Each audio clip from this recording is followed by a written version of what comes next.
Sur les 4 communes centrales, on en a fermé 3. Il y en a une qui reste ouverte, c'est celle où vous êtes, donc la commune centrale d'Annecy, où habituellement, sur cette cuisine, on fait environ 6500 repas jour. Là, on est descendu à 2000 repas jour. Ça pourrait paraître simple, comme ça, de faire moins de repas. En fin de compte, en réalité, pour nous, c'est compliqué. Pourquoi? Parce qu'il y a plein de variétés et plein de typologies de clients ou de services qui ont changé. Je vous donne quelques exemples. Les EHPAD que l'on servait habituellement dans ce qu'on appelle, nous, des bacs gastro, des bacs multiportions, tout est passé en barquettes individuelles. Les résidents sont confinés dans leur chambre.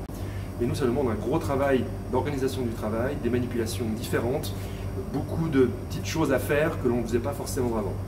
On a créé 2 équipes, une équipe A, une équipe B, environ chacune de 25 à 26 agents, et ces équipes ne se croisent pas. Habituellement, on reçoit ici des seniors qui viennent déjeuner au self, on est heureux de les accueillir. La direction senior est également heureux de les servir, mais là actuellement c'est plus compliqué. Ces seniors restent chez eux et donc on leur sert des repas directement à domicile. Donc c'est aussi du barquettage que l'on fait. On travaille pour la Croix-Rouge, qui la Croix-Rouge s'occupe essentiellement des sans domicile fixe de la commune. Donc c'est des repas qu'on fait pour eux, on fait des repas pour l'ARS, on fait des repas aussi pour nos collègues un peu de l'hôpital.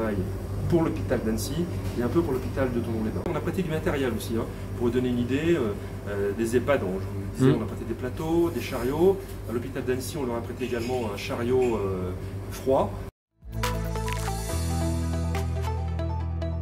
Dans cette phase actuellement de Covid-19, on n'a pas de rupture de produits, mais on a parfois des produits qui changent.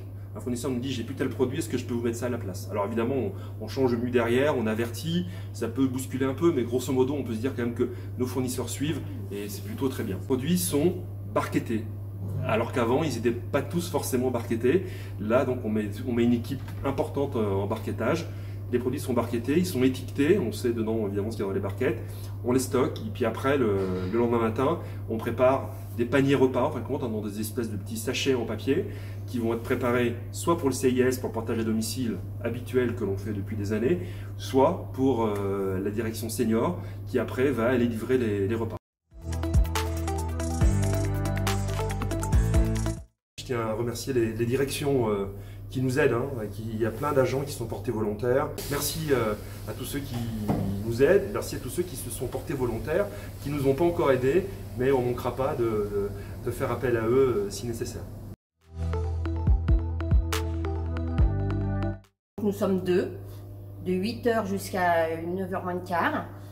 Avant, les voitures viennent chercher les sacs. Et après, ils livrent chez les gens. Donc, ça part de Métèque, Cran, Annecy, Sénaux. Et on sonne chez les personnes et on leur donne le sac.